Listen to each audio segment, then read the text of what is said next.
This is a reading of J.R.R. Tolkien's The Silmarillion. Chapter 1. Ainulindalë, The Music of the Ainur.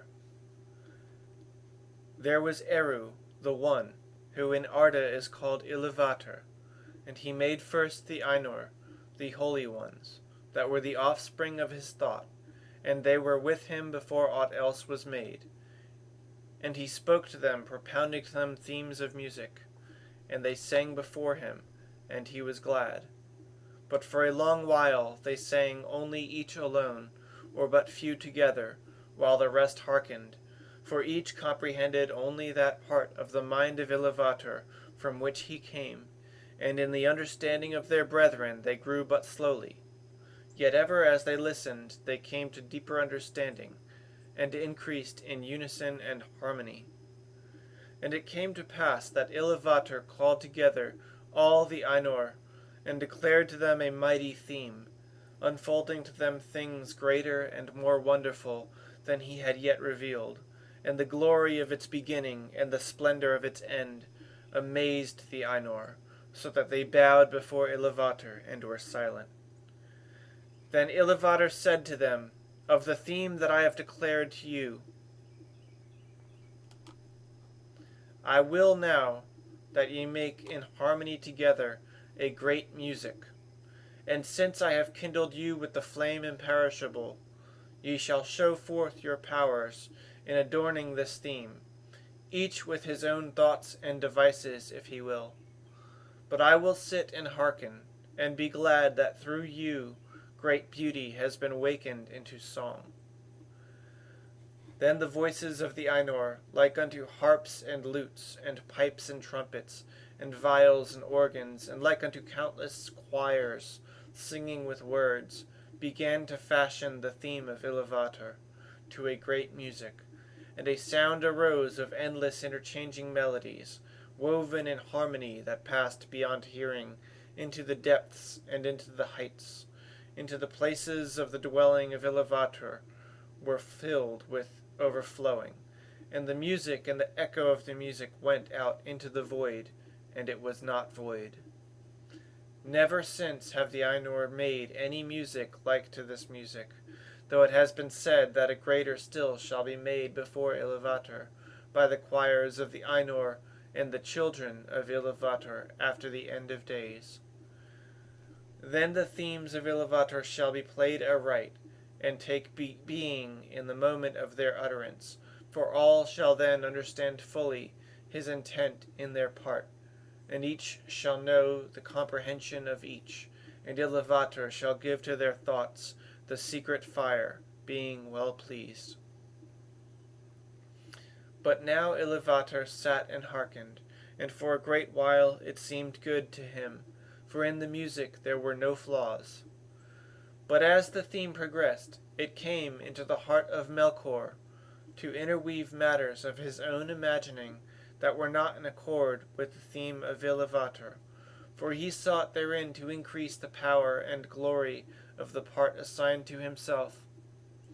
To Melkor, among the Ainur, had been given the greatest gifts of power and knowledge, and he had a share in all the gifts of his brethren. He had gone often alone into the void places, seeking the imperishable flame, for his desire grew hot within him to bring into being things of his own, and it seemed to him that Iluvatar took no thought of the void, and he was impatient of its emptiness. Yet he found not the fire, for it is with Iluvatar, but being alone he had begun to conceive thoughts of his own, unlike those of his brethren. Some of these thoughts he now wove into his music, and straightway discord arose about him, and many that sang nigh him grew despondent, and their thought was disturbed, and their music faltered. But some began to attune their music to his rather than to the thought which they had at first. Then the discord of Melkor spread ever wider, and the melodies which had been heard before foundered in a sea of turbulent sound. But Iluvatar sat and hearkened until it seemed that about his throne there was a raging storm, as of dark waters that made war one upon another in an endless wrath, that would not be assuaged. Then Iluvatar arose, and the Ainur perceived that he smiled. And he lifted up his left hand, and a new theme began amid the storm, like and yet unlike to the former theme, and it gathered power and had new beauty. But the discord of Melkor rose in uproar, and contended with it, and again there was a war of sound, more violent than before, until many of the Ainur were dismayed, and sang no longer, and Melkor had the mastery. Then again Iluvatar arose, and the Ainur perceived that his countenance was stern. And he lifted up his right hand, and behold, a third theme grew amid the confusion, and it was unlike the others, for it seemed at first soft and sweet, a mere rippling of gentle sounds and delicate melodies, but it could not be quenched, and it took to itself power and profundity, and it seemed at last that there were two musics progressing at one time before the seat of Iluvatar, and they were utterly at variance. The one was deep and wide and beautiful, but slow and blended with an immeasurable sorrow, from which its beauty chiefly came. The other had now achieved a unity of its own, but it was loud and vain and endlessly repeated, and it had little harmony, but rather a clamorous unison as of many trumpets braying upon a few notes. And it essayed to drown the other music by the violence of its voice, but it seemed that its most triumphant notes were taken by the other and woven into its own solemn pattern. In the midst of this strife, whereat the halls of Iluvatar shook, and a tremor ran out into the silences yet unmoved, Iluvatar arose a third time, and his face was terrible to behold. Then he raised up both his hands, and in one chord, deeper than the abyss, higher than the firmament, piercing as the light of the eye of Iluvatar, the music ceased.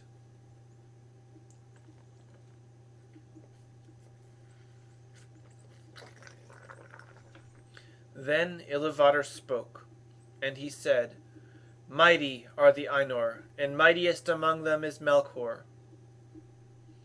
But that he may know,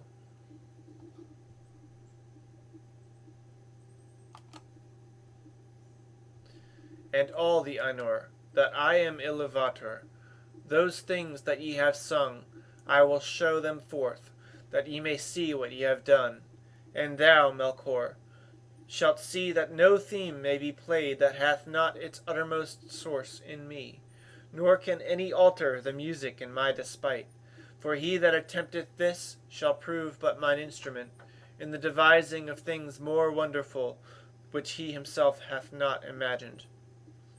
Then the Ainur were afraid, and they did not yet comprehend the words that were said to them, and Melkor was filled with shame, of which came secret anger. But Iluvatar arose in splendor, and he went forth from the fair regions that he had made for the Ainur, and the Ainur followed him. But when they were come into the void, Iluvatar said to them, "Behold your music," and he showed to them a vision, giving to them sight, where before was only hearing, and they saw a new world made visible before them, and it was globed amid the void, and it was sustained therein, but was not of it. And as they looked and wondered, this world began to unfold its history, and it seemed to them that it lived and grew. And when the Ainur had gazed for a while and were silent, Iluvatar said again, "Behold your music, this is your minstrelsy, and each of you shall find contained herein, amid the design that I set before you, all those things which it may seem that he himself devised or added. And thou, Melkor, wilt discover all the secret thoughts of thy mind, and wilt perceive that they are but a part of the whole, and tributary to its glory." And many other things Iluvatar spoke to the Ainur at that time, and because of their memory of his words, and the knowledge that each had of the music that he himself made, the Ainur now know much of what was, and is to come, and few things are unseen by them. Yet some things there are that they cannot see, neither alone nor taking counsel together, for to none but himself has Iluvatar revealed all that he has in store, and in every age there come forth things that are new and have no foretelling, for they do not proceed from the past. And so it was that as this vision of the world was played before them, the Ainur saw that it contained things which they had not thought, and they saw with amazement the coming of the children of Iluvatar, and the habitation that was prepared for them, and they perceived that they themselves, in the labor of their music, had been busy with the preparation of this dwelling, and yet knew not that it had any purpose beyond its own beauty. For the children of Iluvatar were conceived by him alone, and they came with the third theme, and were not in the theme which Iluvatar propounded at the beginning, and none of the Ainur had part in their making. Therefore, when they beheld them, the more did they love them, being things other than themselves, strange and free, wherein they saw the mind of Iluvatar reflected anew, and learned yet a little more of his wisdom, which otherwise had been hidden even from the Ainur. Now the children of Iluvatar are elves and men, the firstborn and the followers, and amid all the splendors of the world, its vast halls and spaces, and its wheeling fires, Iluvatar chose a place for their habitation in the deeps of time, and in the midst of the innumerable stars. And this habitation might seem a little thing to those who consider only the majesty of the Ainur, and not their terrible sharpness, as who should take the whole field of Arda for the foundation of a pillar, and so raise it until the cone of its summit were more bitter than a needle, or who consider only the immeasurable vastness of the world, which still the Ainur are shaping, and not the minute precision to which they shape all things therein. But when the Ainur had beheld this habitation in a vision, and had seen the children of Iluvatar arise therein, then many of the most mighty among them bent all their thought and their desire towards that place, and of these Melkor was the chief, even as he was in the beginning the greatest of the Ainur who took part in the music, and he feigned, even to himself at first, that he desired to go thither and order all things for the good of the children of Iluvatar, controlling the turmoils of the heat and the cold that had come to pass through him. But he desired rather to subdue to his will both elves and men, envying the gifts which Iluvatar promised to endow them. And he wished himself to have subjects and servants, and to be called Lord, and to be a master over other wills. But the other Ainur looked upon this habitation set within the vast spaces of the world, which the elves call Arda, the earth, and their hearts rejoicing in light, and their eyes beholding many colors, were filled with gladness. But because of the roaring of the sea, they felt a great unquiet, and they observed the winds and the air, and the matters of which Arda was made, of iron and stone and silver and gold, and many substances, but of all these water they most greatly praised. And it is said by the Eldar that in water there lives the echo yet of the music of the Ainur, more than in any substance else that there is in this earth. And many of the children of Iluvatar hearken still unsated to the voices of the sea, and yet know not for what they listen. Now to water had that Ainu whom the elves call Ulmo turned his thought, and of all most deeply was he instructed by Iluvatar in music. But of the airs and winds Manwe most had pondered, who is the noblest of the Ainur. Of the fabric of earth had Aule thought, to whom Iluvatar had given skill and knowledge scarce less than to Melkor. But the delight and pride of Aule is in the deed of making, and in the thing made, and neither in possession nor in his own mastery, wherefore he gives the hoards and hoards not, and is free from care, passing ever on to some new work.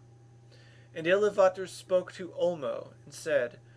Seest thou not how here in this little realm in the deeps of time Melkor hath made war upon thy province?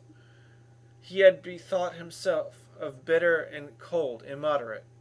and yet hath not destroyed the beauty of thy fountains, nor of thy clear pools. Behold the snow, and the cunning work of frost. Melkor hath devised heats and fire without restraint, and hath not dried up thy desire, nor utterly quelled the music of the sea. Behold rather the height and glory of the clouds, and the ever-changing mists, and listen to the fall of rain upon the earth. And in these clouds thou art drawn nearer to Manwe, thy friend, whom thou lovest. Then Olmo answered,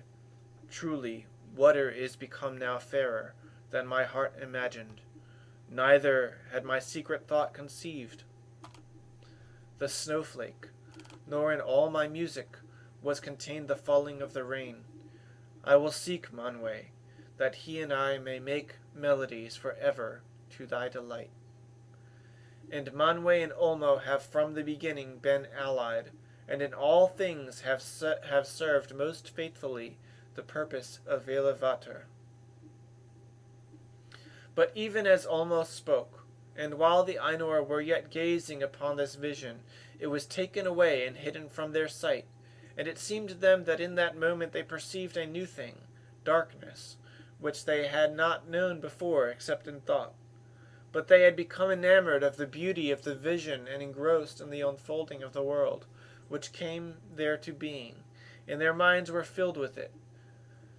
For the history was incomplete, and the circles of time not full wrought, when the vision was taken away, and some have said that the vision ceased ere the fulfillment of the dominion of men and the fading of the firstborn. Wherefore, though the music is over all, the Valar have not seen, as with sight, the later ages or the ending of the world. Then there was unrest among the Ainur, but Iluvatar called to them and said, I know the desire of your minds,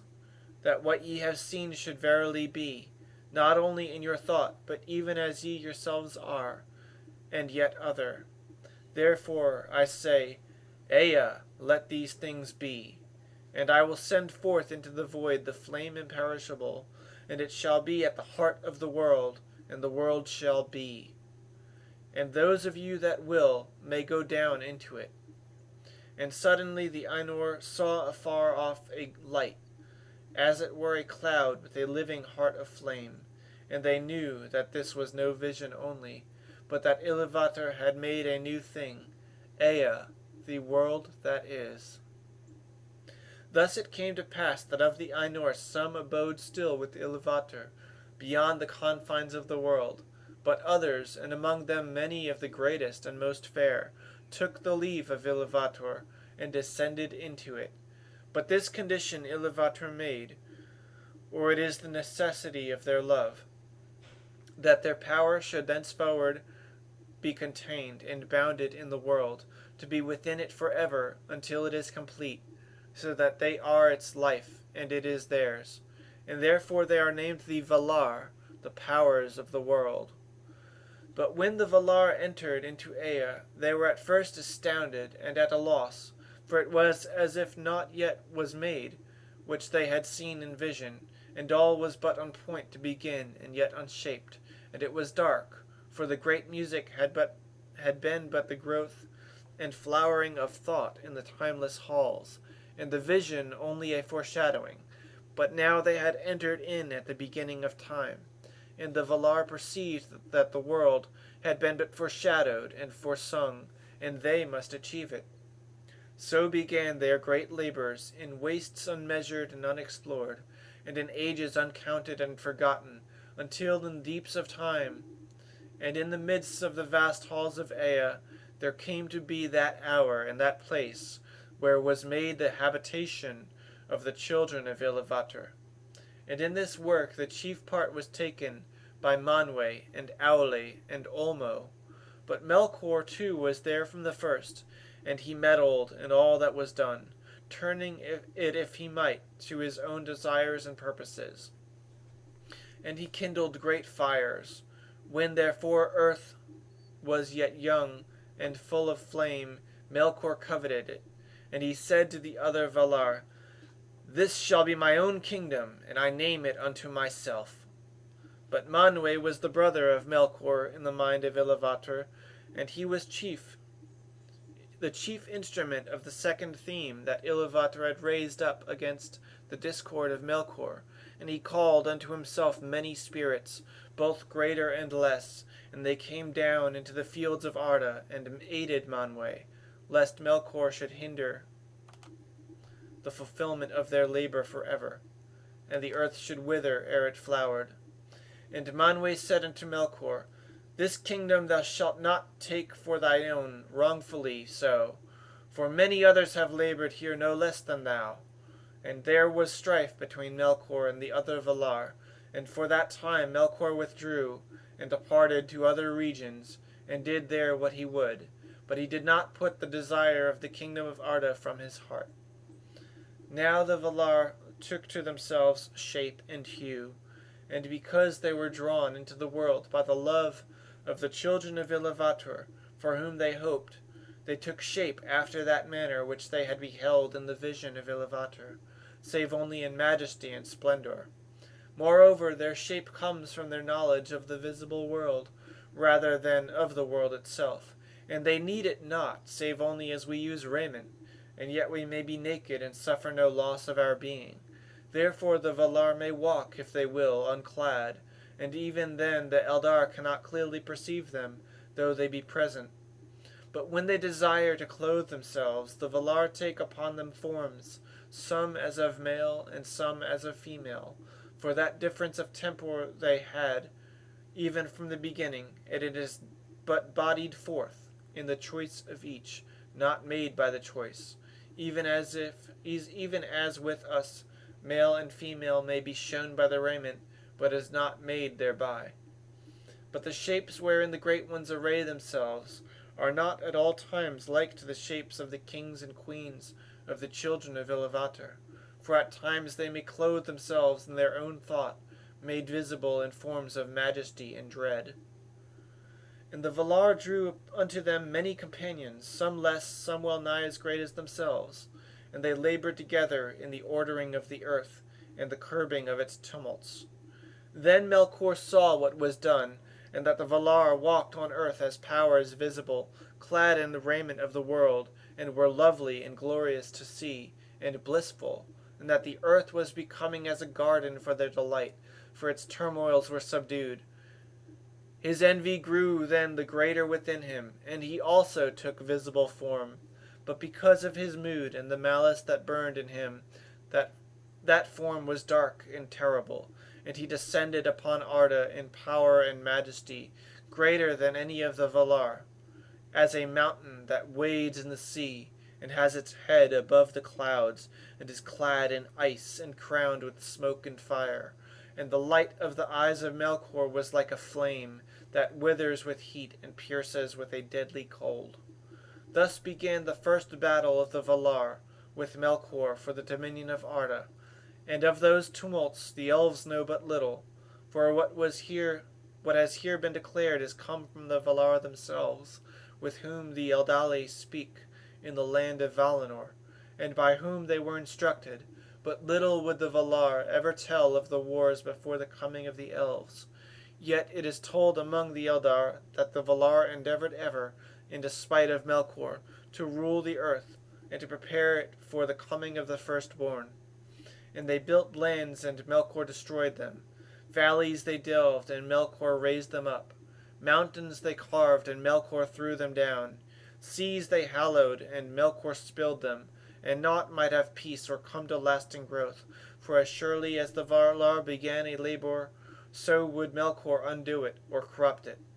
And yet their labor was not all in vain, and though nowhere and in no work was their will and purpose wholly fulfilled, and all things were in hue and shape other than the Valar had at first intended, slowly, none the less, the earth was fashioned and made firm, and thus was the habitation of the children of Iluvatar established, at the last in the deeps of time and amidst the innumerable stars.